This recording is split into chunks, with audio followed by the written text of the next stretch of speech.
जय हिंद दोस्तों आज की वीडियो में बताऊंगा कि आप लोग EWS DG कैटेगरी में किस तरीके से एडमिशन के लिए अप्लाई कर सकते हैं। सेकंड क्लास से 11th क्लास तक के सभी बच्चे के लिए अप्लाई चालू हो चुके हैं, तो आप लोग इसे अप्लाई कर सकते हैं, कोई दिक्कत नहीं है। तो आइए चलते कंप्यूटर स्क्रीन पे, मैं आपको बताता हूँ किस तरीके से अप्लाई करना है। दोस्तों वीडियो को स्टार्ट करने से पहले प्लीज चैनल को सब्सक्राइब करें और नोटिफिकेशन बेल को ऑल पर आगे सेट कर लें, ताकि इससे जुड़ी हुई मैं कोई भी वीडियो डालूँ तो उसकी सूचना, उसका नोटिफिकेशन आपको सबसे पहले मिल सके। देखिए दोस्तों, EWS सेकेंड क्लास के एडमिशन शुरू हुए, तो उसके अप्लाई के लिए हमें सिंपली E-DU डेल करके लिख देना है और सर्च कर देना है। जो वेबसाइट सबसे पहले खुल के आएगी आपको इसी को ओपन कर लेना है। ये एजुकेशन डिपार्टमेंट की ऑफिशियल वेबसाइट है। यहाँ पे आप नीचे की तरफ में आएंगे तो फर्स्ट गवर्नमेंट एडमिशन है, सेकंड में आप देखेंगे EWS DG एडमिशन का ऑप्शन है, इसके ऊपर क्लिक। सेकंड ऑप्शन में आप देखेंगे दोस्तों EWS DG admission and EWS pre-ship admission का ऑप्शन है, इसके ऊपर क्लिक कर देंगे। इस पर क्लिक करने के बाद देखिए ये पूरी वेबसाइट खुल के आ जाएगी, जहाँ से हमें फॉर्म के बारे में सारी डिटेल मिलेगी। सबसे पहले जिन लोगों का एज क्राइटेरिया डॉक्यूमेंट के बारे में नहीं पता, वो सिंपली यहाँ से ई ब्रोशर लिखा हुआ है, इसके ऊपर क्लिक करके इसका ब्रोशर डाउनलोड कर सकते हैं, जैसे कि मैंने यहाँ कर रखा है। तो इसलिए मैंने पहले कर लिया ताकि मैं एज लिमिट आपको सबसे पहले बता दूँ। देखिए सेकंड क्लास के एडमिशन में आप लोगों को बच्चे की एज कम से कम 6 साल प्लस होनी चाहिए और 7 साल से कम होनी चाहिए, यानी 6 और 7 के बीच में जो एज है वो बच्चे की होनी चाहिए। अब जो डॉक्यूमेंट चाहिए होंगे, देखिए यहाँ से मैं फिल्टर पे कर लेता हूँ, हमें यहाँ से चेक करने होंगे कि डॉक्यूमेंट हमें क्या क्या चाहिए। तो देखिए डॉक्यूमेंट का ऑप्शन भी दे रखा है, प्रिंट आउट एप्लीकेशन, यानी जो हम लोग फॉर्म भरेंगे उसका जो स्लिप निकलेगा उसका प्रिंट आउट, फोटोग्राफ कैंडिडेट की, आधार कार्ड, उसके बाद आधार कार्ड पेरेंट्स के चाहिए होंगे, गार्जियन के चाहिए होंगे, और उसके बाद proof of date of birth के लिए चाहिए होगा, आपका रेजिडेंस प्रूफ चाहिए होगा और वैलिड इनकम प्रूफ चाहिए होगा। ये सारे डॉक्यूमेंट हमें स्कूल के अंदर सबमिट करवाने होते हैं हार्ड कॉपी में। और जब हम अप्लाई करेंगे तो उसमें हमें केवल डिटेल को फिल करना होता है। तो देखिए मैं यहाँ पे सिंपली नंबर 1 पे जो लिखा है सेकेंड क्लास ऑनवर्ड, इसके ऊपर क्लिक करेंगे। इस पर क्लिक करने के बाद देखिए पूरा फॉर्म खुल के आ जाएगा यहाँ पे। तो यहाँ पे देखिए बच्चे, यहाँ से जितने ऑप्शन है आपको सारे के सारे भरते हुए चलने हैं। देखिए सबसे पहले ऑप्शन में पूछ रहा है क्या बच्चे का पहले EWS DG या फिर अन्य श्रेणी में प्रवेश दिया गया है या नहीं, तो नो। उसके बाद कौन से क्लास में एडमिशन के लिए चाहिए, तो देखिए यहाँ पे सारे क्लासेस के ऑप्शन है। एज क्राइटेरिया आप लोगों को मैंने पहले दिखाया था, वहाँ से आप लोग चेक कर सकते हैं। तो यहाँ मैं सेकंड क्लास का बता रहा हूँ, फॉर्म सबके सेम तरीके से भरे जाएंगे। यहाँ पे नाम डाल देंगे, उसके बाद मोबाइल नंबर, यहाँ पे गार्जियन पेरेंट्स के ही मोबाइल नंबर डालें। ईमेल आईडी अगर कोई है तो वो डाल सकते हैं। उसके बाद जेंडर सेलेक्ट करेंगे बच्चे का, उसके बाद डेट ऑफ बर्थ यहाँ पे सेलेक्ट कर देंगे, और डेट ऑफ बर्थ में प्रूफ कौन सा दे रहे हैं वो आपको यहाँ पे सेलेक्ट करना है। उसके बाद नीचे की तरफ में जाएंगे तो आपको एनुअल इनकम प्रूफ यानी कि इनकम सर्टिफिकेट भी देना होगा, और नीचे की तरफ में यहाँ पे जाएंगे तो टोटल इनकम डालना होगा। लेस इनकम सर्टिफिकेट देना होगा, BPL ration card, AAY ration card, और फूड सिक्योरिटी की तरफ से अगर आपको राशन कार्ड मिला हुआ है तो वो भी दे सकते हैं। तो ये सारी डिटेल्स हमें फिल आउट करनी है। तो एक बार मैं भर लेता हूँ, फिर आप लोगों के साथ कंटिन्यू करता हूँ। देखिए दोस्तों मैंने यहाँ पे डिटेल को भर दिया हुआ है, जो फर्स्ट पेज पे है रजिस्ट्रेशन के लिए। यहाँ पे पहले में पूछा गया है, मैं फिर से रिपीट कर देता हूँ। पहले में पूछा गया है अगर बच्चे का एडमिशन पहले DG EWS किसी कैटेगरी से हुआ है तो वो डिटेल्स आपको यहाँ पे भरनी है। तो अगर आपके बच्चे का एडमिशन EWS DG या किसी कैटेगरी से पहले भी हो रखा है तो यहाँ यस कर दे, अगर नहीं तो नो कर दे, कोई दिक्कत नहीं है। उसके बाद कौन सी क्लास में एडमिशन के लिए अप्लाई कर रहे हैं वो यहाँ से सेलेक्ट करना है, तो ये सेकंड क्लास का कर रहा हूँ। उसके बाद बच्चे का फर्स्ट नेम और लास्ट नेम और मिडिल नेम अगर आपके पास है तो डाल देते हैं। अगर जिसका फर्स्ट नेम है केवल, तो केवल फर्स्ट नेम डाल के दोनों छोड़ दें, कोई दिक्कत नहीं है। नीचे में पेरेंट्स का मोबाइल नंबर वही डालें जो आपके पास चालू हो, क्योंकि OTP जाएगा। और ईमेल आईडी अगर आपके पास है तो डाल दे, नहीं है तो छोड़ दे, कोई दिक्कत नहीं है। नीचे की तरफ में जाएंगे तो यहाँ पे जेंडर डाल दें, जेंडर में जो भी मेल फीमेल जो भी है वो यहाँ पे डाल दें। उसके बाद डेट ऑफ बर्थ बच्चे की यहाँ पे डाल दें।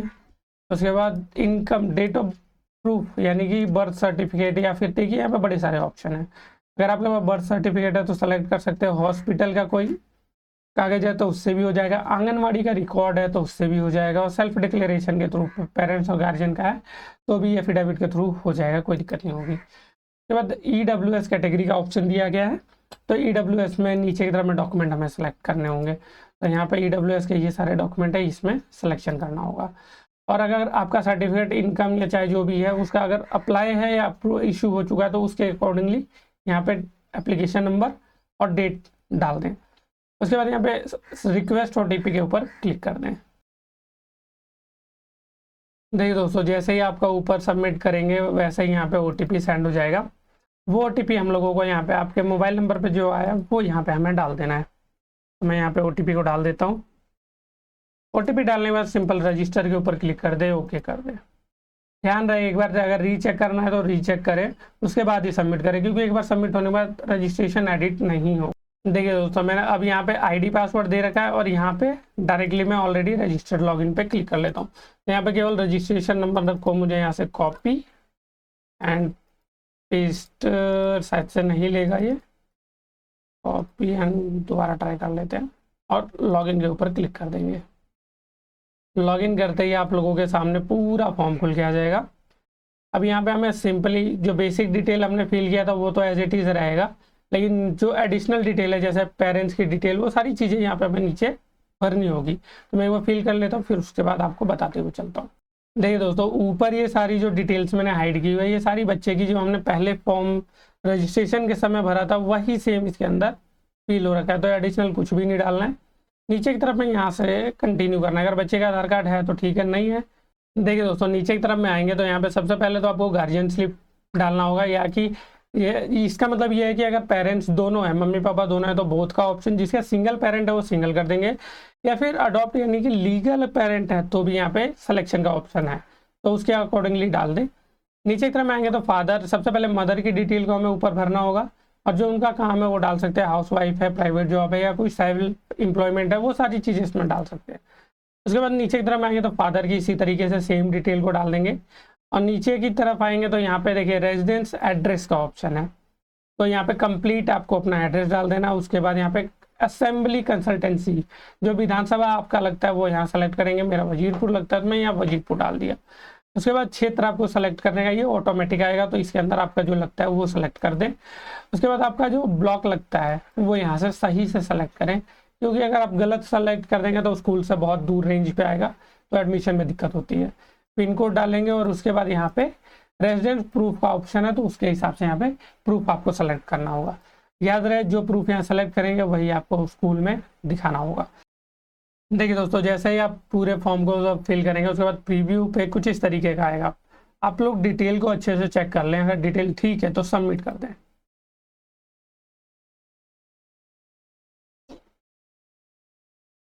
जैसे ही फर्स्ट स्टेप को कंप्लीट करेंगे, देखिए यहाँ पे सेकंड स्टेप ओपन हो जाएगा।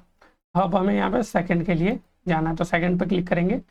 अब सेकंड में आप लोगों को स्कूल सेलेक्ट करने हैं जो आपके सबसे नियर बाय है, यानी कितने की दूरी की, 0 से 3 किलोमीटर में जितने स्कूल है वो आ जाएंगे। तो देखिए मुझे ज़्यादा नहीं, इसके अंदर 1 या 2 स्कूल सेलेक्ट, चाहें तो आप लोग मैक्सिमम जितने चाहें उतने सिलेक्शन कर सकते हैं। तो मैं 1 कर लेता हूँ।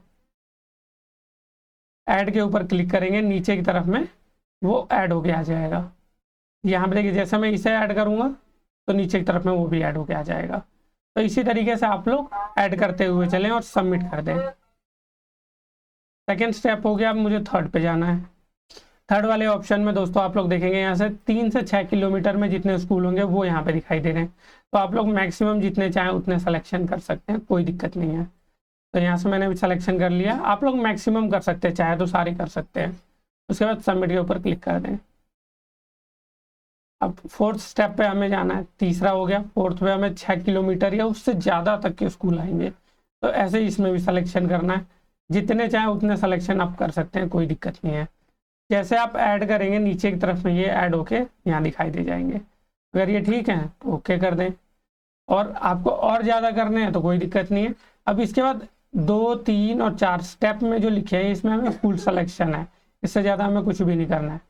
लास्ट स्टेप है स्टेप फाइनल सबमिशन का। आप लोग फाइनल सबमिशन वाले पे क्लिक करेंगे। देखिए पूरे फॉर्म का प्रीव्यू खुल के आएगा सबसे पहले, तो आप लोग फॉर्म को अच्छे से चेक कर लें, क्योंकि अभी भी चांस है आप लोगों को, अगर नहीं करना चाहते तो इस फॉर्म को डिलीट कर देंगे। तो फाइनल सबमिशन में अगर सब कुछ ठीक है तो सिंपली आप लोग नीचे जाके इसे सबमिट कर दें, कोई दिक्कत नहीं है। इसे सेल्फ डिक्लेरेशन का ऑप्शन आ गया, इस पर क्लिक करके सबमिट कर सकते हैं। और अगर कोई भी चीज़ चेंजेस है तो अभी बैक इस वाले ऑप्शन में चेंजेस नहीं होगा, आपको फॉर्म डिलीट करना पड़ेगा। तो डिलीट करने का तरीका मैं आप लोगों को बताता हूँ, क्योंकि अब मैं उसमें बैक तो नहीं जा सकता, लेकिन नए टैब पे मैं खोल के बता देता हूँ कैसे डिलीट कर सकते हैं। डिलीट होने में 24 घंटे का टाइम लग जाता है। अगर आपका एप्लीकेशन गलत होता है तो थर्ड ऑप्शन है डिलीट करने का, तो आप डिलीट कर सकते हैं, लेकिन सबमिट नहीं होना चाहिए, और सबमिट हो जाएगा तो भी कर सकते हैं। 24 घंटे का टाइम होता है अपडेट होने में। अब नीचे की तरफ मैं जाऊँगा, इसे सबमिट कर लेता हूँ डायरेक्टली। तो जैसे आप लोग फाइनल सबमिट करेंगे इसी तरीके से सबमिट होकर आप लोगों के सामने आ जाएगा। आप डायरेक्टली इसका प्रिंट यहाँ से ले सकते हैं, कोई दिक्कत नहीं होगी।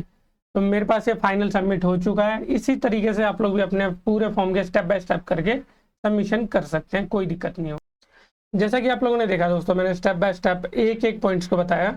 अब हमें करना क्या, आपकी अलॉटमेंट के लिए वेट करना है। जैसे अलॉटमेंट में अगर आपका नाम आ जाता है तो जो डॉक्यूमेंट मैंने शुरू में बताया था वो डॉक्यूमेंट आपको कलेक्ट करके रखने, और फोटोकॉपी ओरिजिनल बिल्कुल सही रखना है, और हॉस्पिटल में at the time of admission आपको वहाँ पे सबमिट करवाना होगा।